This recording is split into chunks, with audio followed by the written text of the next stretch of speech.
Glory be to Jesus. Bazalwane bami asithathele thuba sibingelele kinina. Hallelujah. Siyabonga ukufika kwenu. Amen bazalwane. Ake uqhawuma ukuthi wenze kahle wafika. Hallelujah. Hallelujah. Siyabonga kubazalwane abasibukela ku Facebook ngelihle igama lenkosi. Abazalwane ababukela ama video ethu ku YouTube siyabonga bona. Abazalwane abalalela ama audio ethu kanye nama podcast ngelihle igama lenkosi siyabonga kubona. Hallelujah. Glory be unto Jesus. Namhlanje bazalwane ngibekile enhlizweni yami ukuthi share lo myalezo. Hallelujah. I couldn't wait bazalwane ukuthi ngibe khona just to share this word. Hallelujah. Umyalezo wami namhlanje uthi bazalwane, is there a man?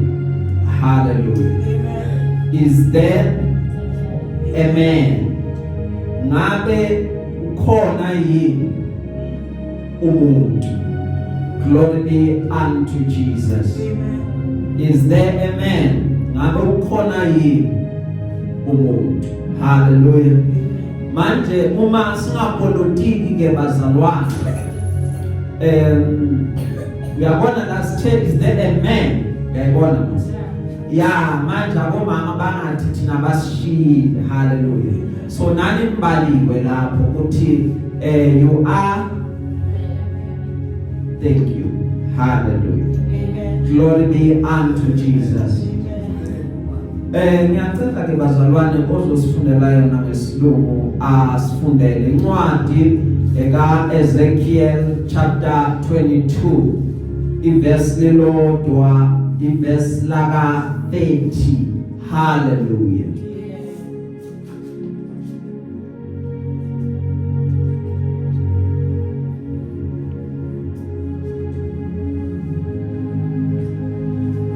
Ezekiel chapter 22 verse 8.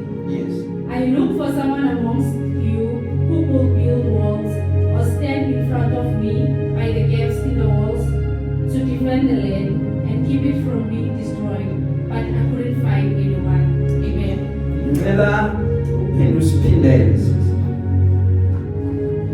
I looked for someone amongst you who will build walls or stand in front of me by the gaps in the walls to defend the land and keep it from being destroyed, but I couldn't find anyone. Amen. Hallelujah. Amen. But I could not find anyone. Hallelujah. Amen. Ela oyiphethe ngesizulu bazalwane asifundele. Incwadi kaEzekiel chapter 22 verse 30.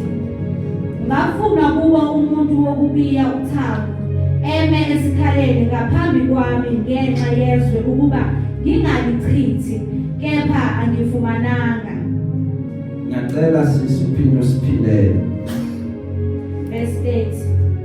Ngafuna kuwo umuntu wokubiya uthango eme esikhaleni ngaphambi kwami ngenxa yezwe ukuba ngingalichithi, kepha angimfumananga. Ngiyacela bazalwane sivale namehlo. Baba nanti izwi lakho liyaphila lingoqobo. Khuluma ngalo uNkulunkulu wami khazimulisa uJesu phakathi kwethu.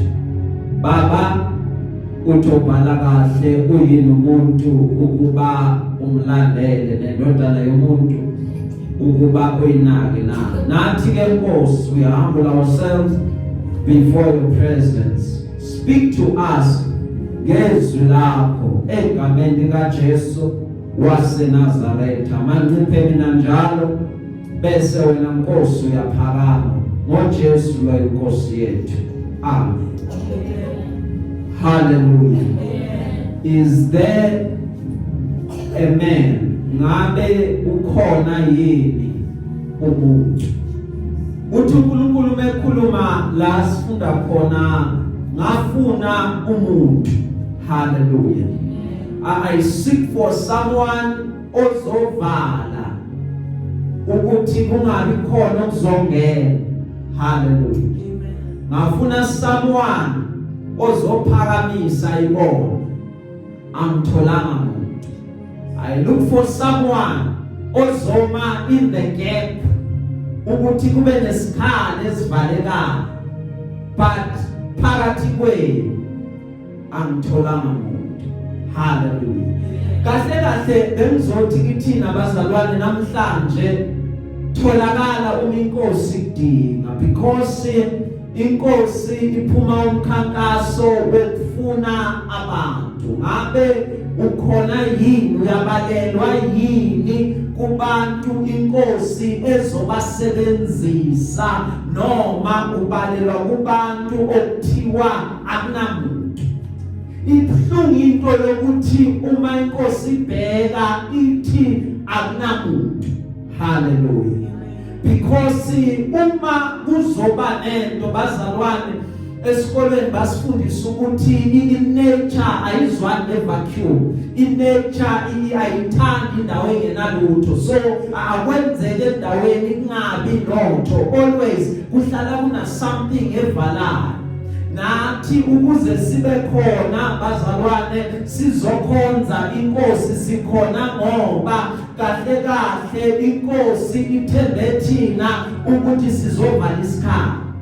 Lithi iBhayibheli uma likhuluma bekade kunengelosi ezulwini igama layo uLucifer. Lithi iBhayibheli uLucifer bekade aphethe yonke indumiso ongayicabanga. Uma eyalena uLucifer bekhala ama-instrument. Umejika uLucifer khala ingoma ezimnandi, but wabona ngazuthi yena mkhulu kunoNkulunkulu because uthi I will ascend ngidlule uNkulunkulu ophezu kwabona konke. Bese lithi iBhayibheli ngenxa yepride uNkulunkulu wamxosha.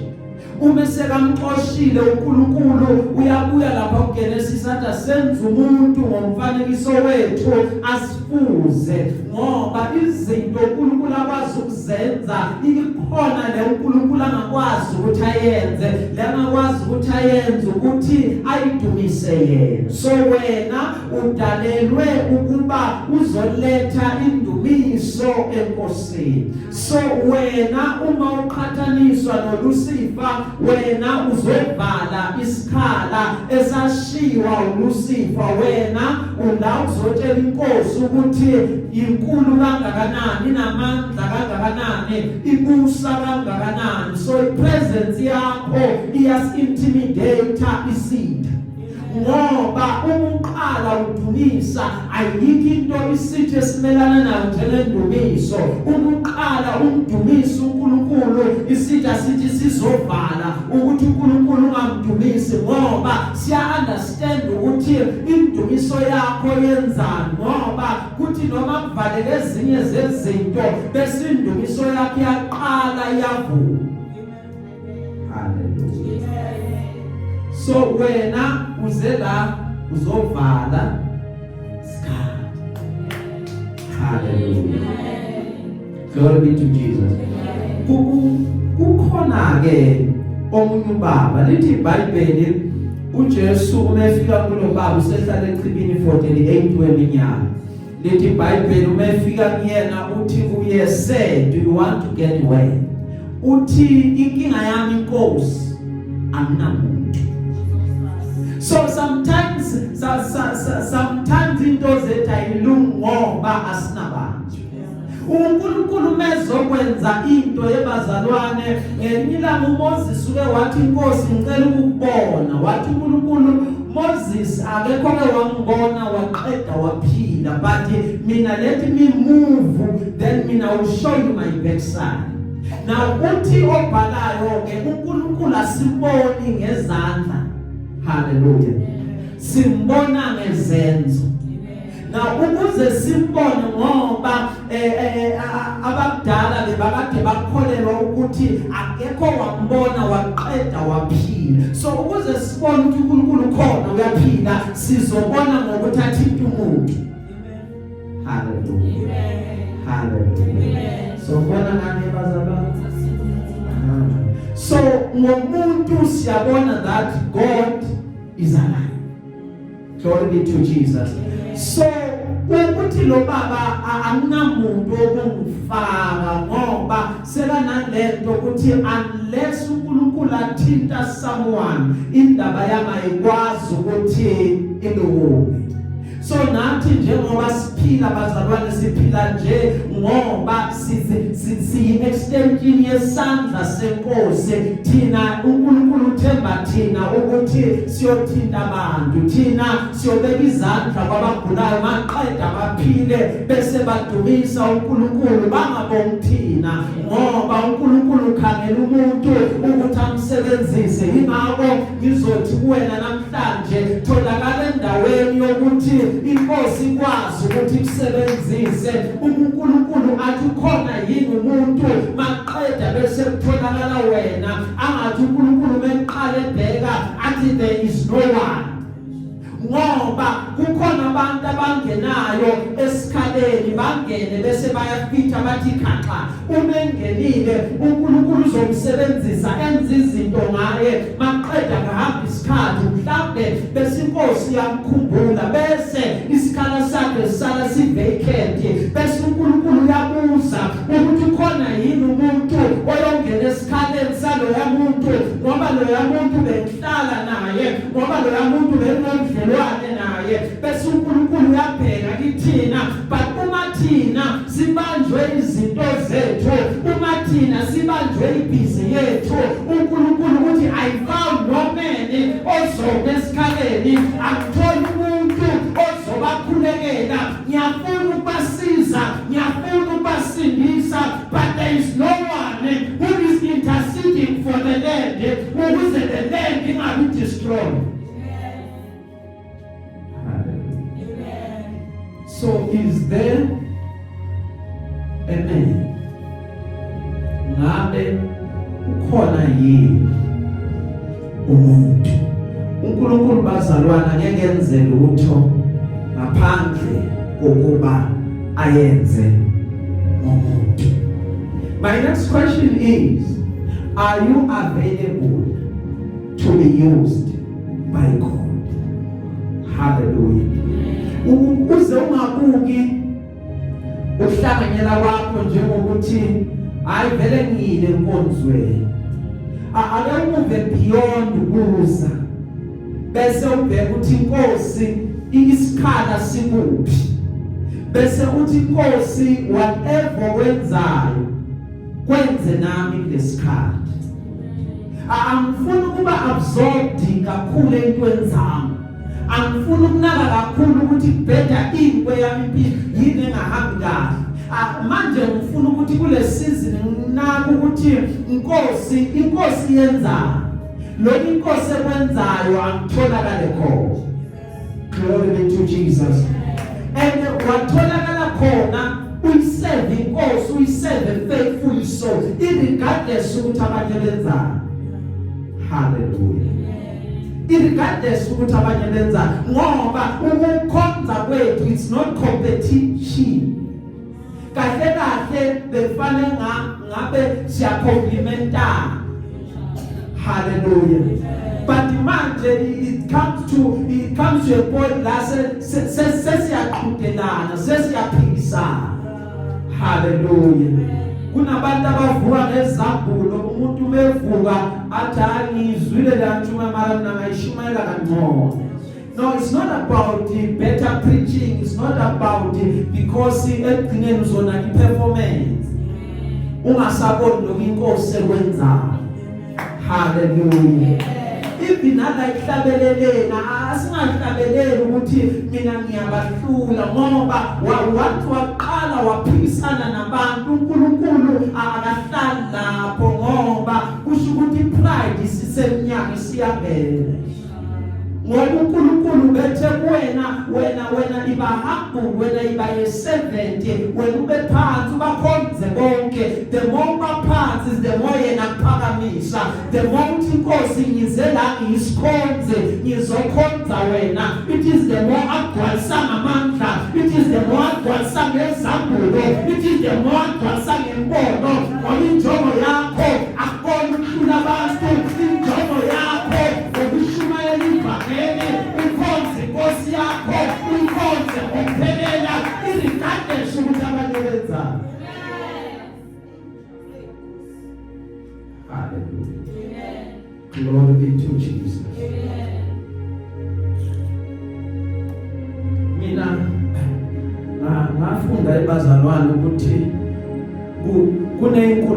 ungangeni kuzona. Hallelujah. Kune indawo engafakazi kuzo. Amen. Once umuntu waqala wathi yabona abafundisi balesikhathi ukuthi benzani. Hayi vele ngibone ngithi hayi mlomo wami valeka uzovuleka mawufaka ibhanga. Hallelujah. Ngoba bese ngithi mina ngize la ukuzosebenza yami insindiso ayomunye.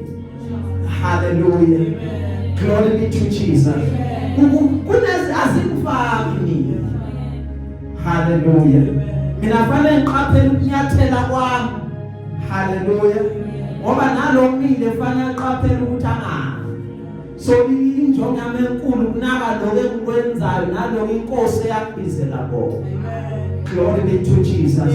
Ngoba nganabe kwabanye ngizolimala. Hallelujah. Nganabe ukuthi loya wenza so ngizoqhubeka. Hallelujah. Ngihambe ngiyombuza gcina ngifake into eyirong engahlangene nayo. Hallelujah. Ngoba ngazi abazalwane yilento ethi intembi yaduma, yazi intembi futhi yathandeka. Hallelujah. But mawazi ukuthi inkosi ibizile yabizelana wakhetha ukuthembeka kuloko ukuthi inkosi mawudinga umuntu nami. Hallelujah.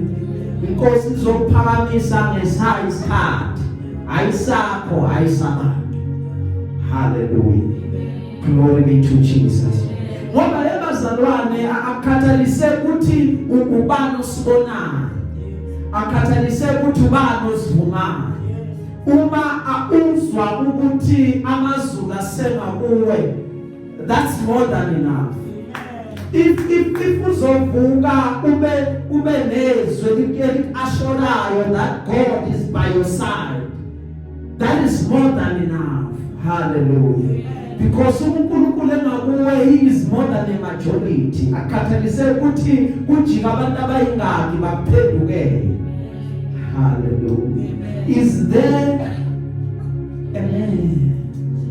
Ngabe ukhona yini ngoba yebazalwana ayikho into uNkulunkulu azoyenza ingamfaki umuntu phakathi. Kunamadoda amabili ake waphupha asejele lithi iBhayibheli encwadini kaGenesis inkinga yalamadoda kwaba ukuthi sibe nephupho but asinayo zosichazela iphupho. Then kwavela uJosepha umevela wababona ukuthi bakhathazekile wababuza wathi what is the matter, bamtshela ukuthi siphuphile, wathi incazelo iqhamuka from inkosi lithini iphupho leli, bamtshela iphupho lamaqeda wabanikeza incazelo. Hallelujah. uNebukadneza uke waphupha iphupho waqeda wathi enyangeni zakhe nakuzanusi zakhe angeke ayitshele iphupho lakhe. Ucela bamtshele ukuthi uphuphe number 1, number 2 ucela bamtshele ukuthi incazelo yakho ithini. Yebazalwana ayikho enzima njengale, angeke uphuphe Thembi bese mawuqeda ukuphupha uthi mina ngikutshele ukuthi uphuphe ngazela maqeda ngitshele ngincazelo bese uthi ithi inkosi uma ngangitsheli ngizobe sengiyagulana. Mina ngiyabona namehlo mina ngithi niyaprofita ngithi eklishe nathi ngiyaprofita. Hallelujah. Ya profeta nina so ngitsheleni ngibone inkosi iphuphe bahluleke ukumchazela. Maqeda kwavela uDaniel washo wathi incazelo it comes direct from God. Inkosi nako uphuphile nayo incazelo yephupho lakho ngoba each and every time when God is about to do something God always looks for a man. Ukuthi uma kunesikhala esikhona ngakukhona yini umuntu ozovala leso sikhala. lithi iBhayibheli ngelinye ilanga wathi uDavide ngabe usekhona yini umuntu endlini kaSawule engamenzela umusa ngoba naye uDavide wathatha the form kaNkulunkulu ukuthi I'm looking for a man ubani okhona so that I can bless that person for the sake of uNkulunkulu. Hallelujah. uNkulunkulu bazalwane, He wants to bless us, but the question is ngabe siyatholakala yini endaweni yokwamkela the blessing? Hallelujah. Are we there or ipost yethu i-vacant na akunamuntu okhona akekho umuntu o-occupy leyo ndawo leyo ukuze amkele lezi zinto uNkulunkulu afuna ukuthi akunikeze zona? Akunakwenzeka umze enkosini uyikhonze inkosi ngokuthembeka maqeda inkosi ingakubusisi. Akunakwenzeka uyikhonze inkosi ngokuthembeka maqeda inkosi ingakahambeli. Angeke kwenzeke ukuthi inkosi ikhohlwe ukuthi wena wenzeni. Inkosi inendlela yokuthi njalo ihlala ikhumbula lowo umuntu omenzele utho. So what are you doing for the kingdom of God? What are you doing for God? Hallelujah. Glory be to Jesus. Bazalwane, asiphumeni kuma comfort zone, because kubhlungu ukuthi siba abazalwane bomlando, abazalwane behistory. Hallelujah. But phakathi kithina maqeda lento izwi lenkosi elikhulume ngayo ingabonakala. It is very sad.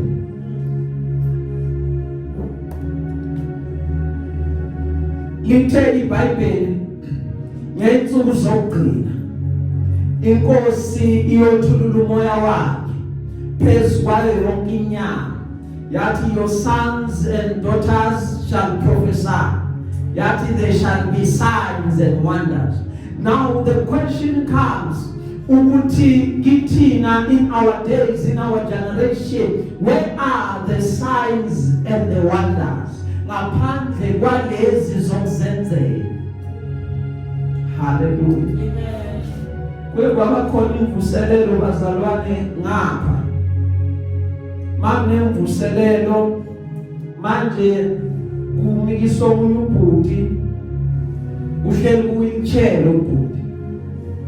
Manje inkinga bazalwane athi nyazi imvuselelo siqala ngabo 6 sekumnyama. Hallelujah. Manje inkinga lapha eduze kwentende kwaqhuma isibhamu. Bathi bangakangeni nje entendeni ubhuti okuntshe wabonakala ephakame badlele. Hallelujah. Ngoba yebazalwane uNkulunkulu esihamba naye akubona ukuthi akazenze imangaliso nezibonakaliso. But we have become complacent ukuthi sihlale ku comfort zone yethu. Uthi uNkulunkulu eqala enze imangaliso nezibonakaliso, sithi abantu bathwele, sithi basebenzisa amanye amandla, kanti umuntu uthe Nkosi nami umudinga umuntu ozomsebenzisa, use me. Bese uNkulunkulu wehlisa amandla akhe. Athokunye umekhuluma kule generation inkinga yethu ukuthi kwande information kwaswelakala amandla, ngoba yebazalwane ngalendlela esiphila ngayo kule ntsuku esiphila kuzona amandla ayadingeka. Siyawadinga ukuthi sibone amandla kaNkulunkulu, siyadinga ukuthi sibone abantu bekhululeke entweni ezibabambile, siyadinga ukuthi sibone ishosha iphakama. Hallelujah. Kungahlali kunjalo, ungathi ungene enkonzweni ungene uphethwe inhloko uphinde uphume isakuphethe. Kufanele ukuthi ungenile ubone ukuthi sengene endaweni yamandla, khona into esisukayo abanye bezenkonzweni bathwele izinto la emahlombe umuntu uyasindwa fanele ukuthi umungena bese uyaphuma ukuphuma kwakho kungafani nokungena kwakho uzwe ukuthi lento bekade ngiyithwele isisukile ngoba angenanga endaweni nje but ngene endaweni amandla wasusa bonke ubuthakathaka lokho kuzobiza ukuthi thina njengebandla sitholakala endaweni sivala isikhala sitholakala sikhuleka sibakhulekela sibanxusela bonke abantwana bakaNkulunkulu sinxusela izwe lethu ukuthi inkosi ibheka ithi izophilisa iSouth Africa maqedwe ithole thina simesikhaleni sithi inkosi siyabakhulekela baba siyabathandazela noma basendleleni noma basenkolweni baba siyakhuleka ukuthi bese uyangenelela kube khona umehluko ey'meni zabantwana babo. Hallelujah. Whatever yenzeka inkosi it is never in vain. uNkulunkulu uyabhadalana, uNkulunkulu uyakhokhelana ebazalwane. Hallelujah. Kothembekile inkosi iyathembeka. Glory be to Jesus. Sengifuna ukugcina, sengiyagcina ke bazalwane. Hallelujah. Umbuzo wami uthi ngabe ukhona yini umuntu? Lithi iBhayibheli ngelinye ilanga kuke kwabuzwa ezulwini kwathiwa siyothuma bani. Lithi iBhayibheli bathuma bebuka ilisti kwabonakala nazi ingelosi hayi angezifaneleke.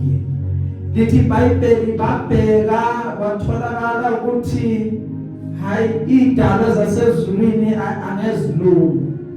Lithi iBhayibheli mabheka uNkulunkulu kwabonakala ukuthi naye ukuthi eze himself angeke kulunge ngoba he is very majestic. Hallelujah.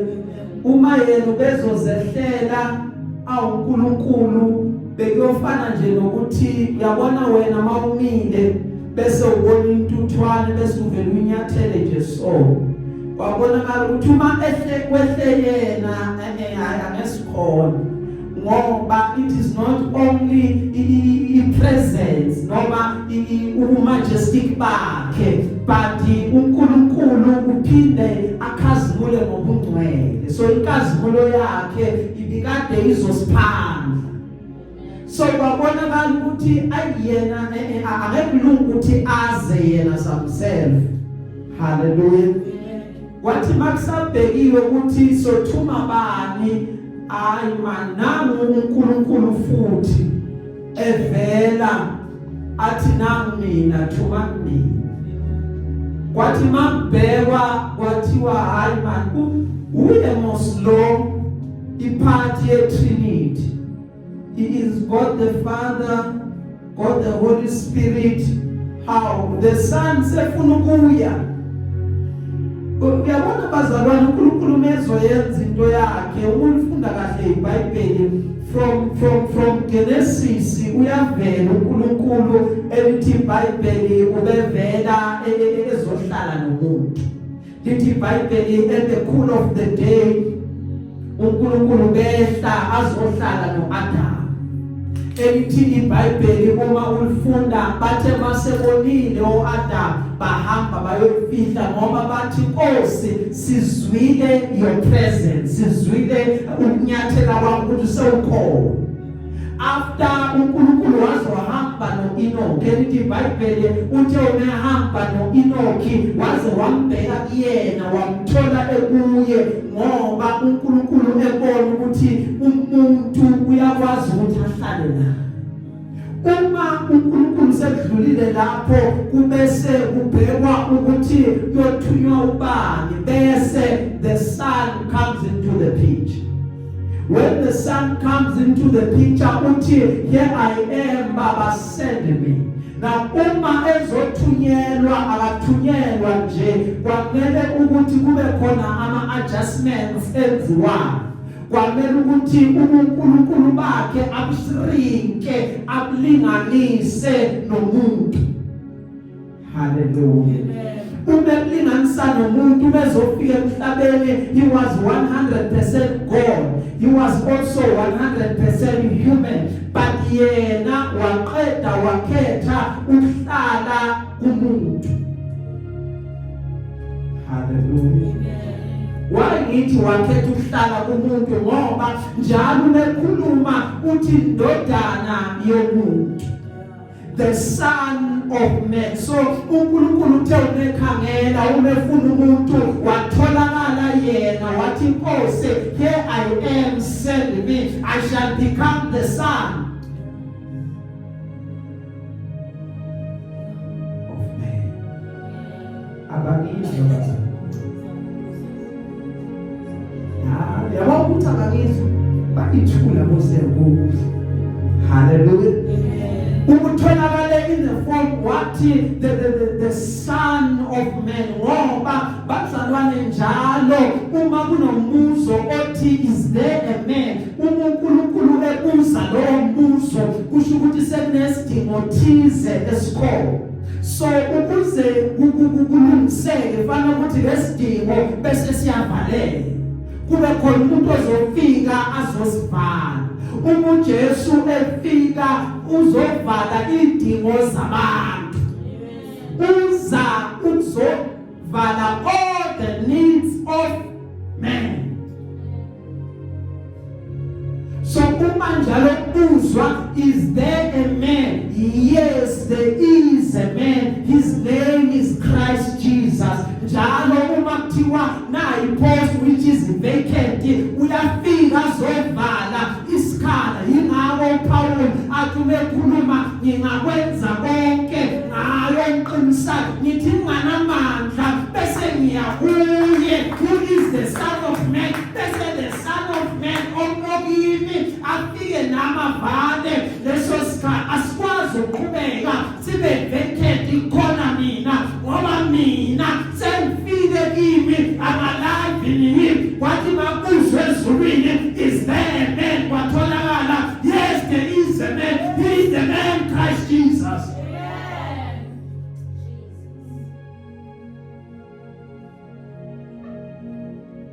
So asinamandla thina.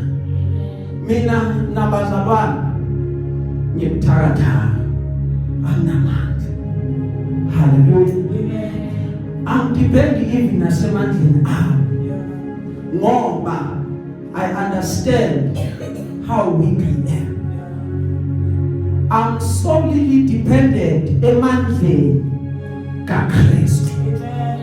Yena lo owangifela waqeda wathenga uNkulunkulu ethengela mina, ukuze mina mangivela ngizobonakala nginamandla nenkazimulo, bese kudunyiswa uNkulunkulu ngokuvela kwami, ngoba uKristu seyabonakala kimi. Is there a man? Yes, there is a man. His name is Christ Jesus. Lithi iBhayibheli bazalwane, umefika walingwa ngayona yonke indlela ongayicabanga, ukuze ukulingwa kwami kuvaleleke noma kube taken care of, because yena walingwa in all points. So la ngilingwa khona mina yena uya-understand, la ngilingwa khona mina yena uyangiqinisela athi baba mzwele. Maqeda ngipha amandla ngoba lithe uNkulunkulu uthembekile, akayivumi ukulingwe ngokungaphezulu kwamandla akho. So la mandla amaphele khona yena ufaka wakhe ukuze ukwazi ukuqhubeka, ngoba along the journey makulokuzwa umbuzo ukuthi ngabe umotha uzokwazi uyimela yini lento. Is he man enough to stand for this? kuthi la ngasakhona khona afike yena azongiqinisa angipha amandla amasha babone ngiqhubeka babuze uqhubeke kanjani ingoba ngahambi yedwa there is a man ahamba naye that man unamandla ngaphezu kwakhe uyamgcwalisa ngoba amandla lendoda awapheli.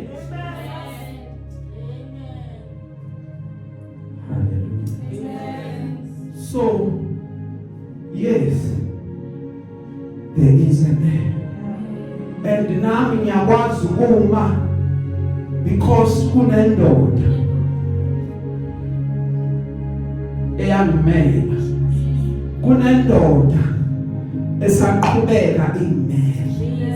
Ngiyayithanda le ndoda ngoba ithe uyifika yathi indodana yomuntu ayizanga kwabaphilayo, indodana yomuntu izibabagulayo ngoba bagulayo abadinga udokotela. Athi indodana yomuntu ize kuzosindisa konke bekade kulahlekile. Kuthi abantu noma sebamdiskadile bamlahla kwabuzwa ukuthi ngabe igama lami lisengaguquka yini. Haleluya. Yathi le ndoda ngami lisengaguquke lakhe igama, mina ngizofika kweyakhe impilo ngiguqule lokho abantu abakubonayo. Haleluya. uNkulunkulu ezohamba nawe noma ezokusebenzisa into avamise ukuthi ayenze sesiqedile bazalwane ukuthi akavamisanga ukushintsha icontainer. Hallelujah. But uvamisile ukushintsha imessage.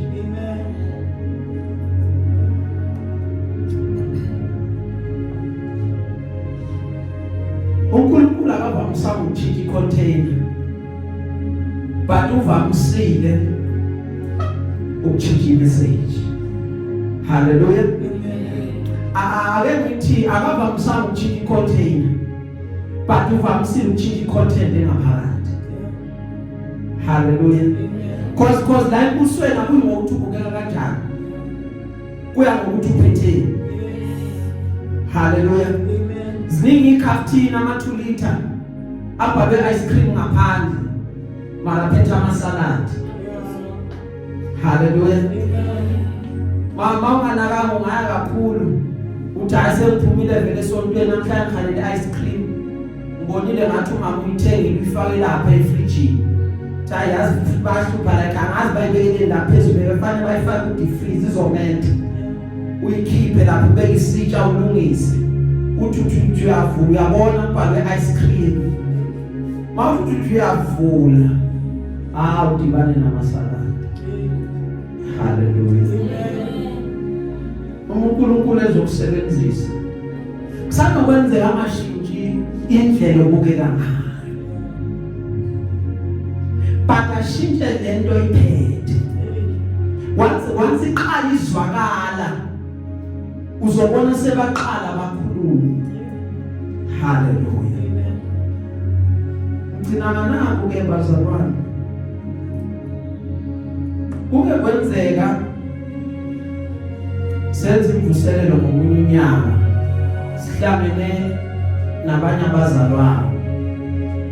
Manje labazalwane abazalwane abakremayo. Hallelujah. Bayakrema. So mabakrema bathi umotha siyamazi. Hallelujah. Individi yakhona I think ngisesenayo lapha ekhaya. Athi lo mzala mazongi-introduce yebazalwane ngizothula phakathi kwethu futhi lapho bese ngumfundisi. Athi ngizothula umfundisi bazalwane phakathi kwethu uzomlalela umuzi uzokhuluma nawe. Akabani umsindo ukhuluma kahle. Uzozwa ngicela nje ukuthi nimlalele bazalwane. Ngathula nawe. Hallelujah. mase ngisukuma ngizoshumayela yakwazi ukumemeza ogari ngakwenza into engamemeza yona lapha ngabona phakama ngibheka anathi uyabusela ko ngiqhubeke ngenze kakhulu mase siphuma ezinye special lo muntu beyangafiki bazalwane inkonzo ingakaqali njalo behlala ngifika lo muntu afika mase yazoshumayela yena haleluya ifana ngena past 7 uzofika 20 past haleluya thina siqale ngabo 6 inkonzo solo manje masiphuma ngalelo langa ezekimi athe wena mama nithi mama wani manje athi hayi wena mina ngazi ukuthi wena awubanga umsindo manje wala asebanga umsindo indawo kanti ngiyazenzela yini ngoba uNkulunkulu mase kakuthatha la ngiyacuza ukuthi umthatha la ngibekela maka ngithatha la angibeka la fanele ngithi hayi fanele endamukweleka ukuthi lo ngichazela ngithi uNkulunkulu usebenzani nawe ngoba wena ubukela icontainer wanganangene phakathi because le phakathi uNkulunkulu uyafika ishintshe wena usagade ukuthi lo ngiyamazi ingakho bazomangala mabebona bathi uye lo yavele ngoba uNkulunkulu useshintshe lento engaphakathi ngoba le ngaphakathi abayazi ingakho lithi iBhayibheli noma ngaphandle ngaboya ngathi siyaphileka but ngaphakathi senziwa sibabantu abasha abasazi abantu they don't know hallelujah ingakho athi bathi iBhayibheli lokho akakabonakala siyabayiko bona basesele dreams bacabanga ukuthi hayi siyamala hayi abamazi ngoba thina sesiya understand ukuthi uNkulunkulu abuza umbuzo athi is there a man sithi naba thina Nkosi sisebenzise bese uNkulunkulu aqale enze izinto ngathi bathi sithatha umntwana samletha kusihle sithi uyagula ngaphuthunyiso ekliniki lo mntwana uyashisa usihle wavele wambeka izandla wathi ngegama kaJesu phila umntwana waphila bese bathatha leyo nto baqoqela abantu bathi usihle uvele wambeka izandla umntwana waphila singazi ukusenza njani ngoba abantu abangaboni uNkulunkulu ayenza kithina kulungile. We are available. God uses us. Hallelujah. Njengoba yethi yonke abazalwane uthohlabelelayo brighten the corner where you are. Kule corner sitholakala kulona senza make sure ukuthi we are brightening our corner. Ukuthi liyabonakala bonakali okusalayo umizibani isibani sikhanya kusho ukuthi liyabonakala ukuthi ubani ubheke khona lethu ukuthi ubani ongabhekanga khona lethu akunandaba but injongo esiyenzayo we are carrying on the mandate to brighten the corner where we are. Ukuze abantu badumisa uNkulunkulu ngoba babone thina ukuthi uyaphila. Shall we all stand? Father, we thank you, Lord. We lift your name on high. Kakhonje nganawo mana njalo Nkosi thathu dumo lonke. Baba siyabonga indlela okhulume nathi ngayo. Ubeka baba usisa usenzele umusa usenzela kahle. ngoJesu lo inkosi yethu be exalted my Father. Take all the glory simakade. Ngiyanceba mina phakama njalo Nkosi egameni kaJesu waseNazaretha. The glory is all yours in the mighty and wonderful name of Jesus Christ. Lord, I am nothing but a mere mortal. Egameni kaJesu waseNazaretha. Nkosi ngundaba ngiyaphila ngiyaphela. But wena baba umengona phakade. Qhubeka sebenze bandleni lakhe egameni kaJesu waseNazaretha. Lungisa Nkosi qondisa Father God Almighty alayina qhaqa simakade fula Nkosi egameni kaJesu waseNazaretha. Lokho kungadingeki usheshise Nkosi ukuhamba kancane empilweni zethu egama likaJesu waseNazaretha. Waba umusa weNkosi yethu Jesu. Thando kanye nobudlelwano bukaMoya Ngcwele ungaba nathi manje azakuyiKristu lo inkosi yethu. Asithole sonke sisakhona In the mighty and wonderful name of our Lord and Savior Jesus Christ, Lord, we pray. Thank you, Father God Almighty. Amen.